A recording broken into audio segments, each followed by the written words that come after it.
These smaller projects, there are very few takers in the government. I have been struggling from last 35 years. Showing the example in front of my house, which you also have seen, in the stormwater drain, a small trench with filled with aggregates and other things. And after 20 years, with a lot of effort, we could push it into the bylaw, and now in the new layouts, it's a bylaw.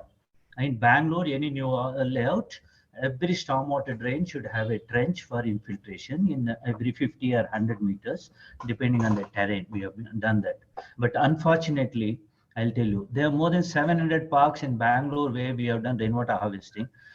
These efforts, somehow government, because of the very smaller in size, finance and sanctions and the project reports, they don't figure in the larger planning at all. Larger planning goes for huge projects like, that MAOD and many others. No, sorry, I don't want to take names of these things. But we need to have the citizens group to see that these are part and parcel of the planning rather than only the mega projects which they are pushing. Then, see, because of the citizens partnership, what has happened in Bangalore, you see that rainwater harvesting for individual homes and rainwater harvesting, especially for groundwater recharge, the wells programs and other things, have caught on well. If you see the total success rates, they may not be very significant compared to the number of houses and all as a come. But it has made a dent. It has made a dent.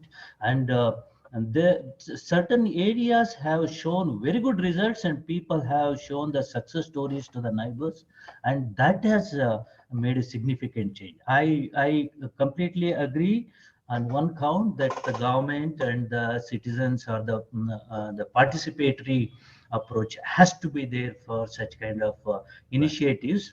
And though they are sustainable, unfortunately, they are not visible on the financial or the bigger mega pictures of the projects and plans. At the headwaters kind of water management that every city needs. I mean, Bangalore is not an exception. You know how Kaveri and the watershed there and the headwaters have been so badly damaged.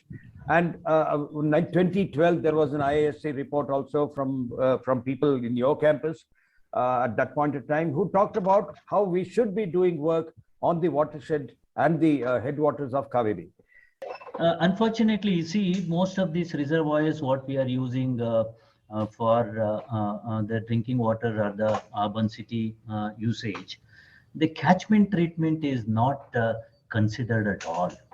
Most of the importance what has been given up till now is for agriculture, and there the storage of water for the city or any other place has taken the back seat. So there has to be some way of trying to link these two. And then, yes, the gentleman told the boundary planting or the tree planting is a must. Plus the buffer zones for the lakes and the shore areas of the water bodies has to be maintained. Show me where it has been maintained. The encroachments as well as both agriculture as well as the urban encroachments are rampant in most of the places. Where we are trying to see that the headwaters reaches with high quality, and even the runoff is well balanced to reach the reservoirs. But not much importance is given to see the volumetric flows of these streams or water bodies which are receiving water from various places. Hardly any such kind of importance is being given. You take a bigger project, they want to see that there is so much of water is available, and we'll either irrigate so much or we'll try to bring in this water for the city.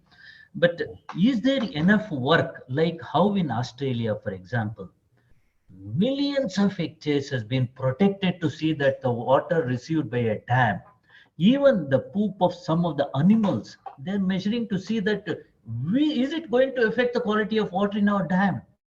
Do we have any such kind of initiative to see that what happens in the headwaters or the catchment area is going to reflect on the water quality? Is there any link or somebody is working on that to see that the government is notified and we take measures to stop this? Of course, there are this watershed initiatives which we have taken, but is it enough?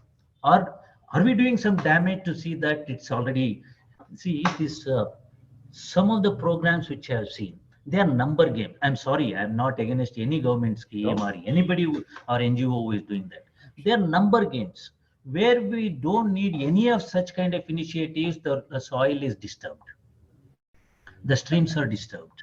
There are a Right. lot of such kind of silt, and Wahid is very right. There is flow of so much of Silt. undesirable matter into our lakes, which has spoiled the quality of water.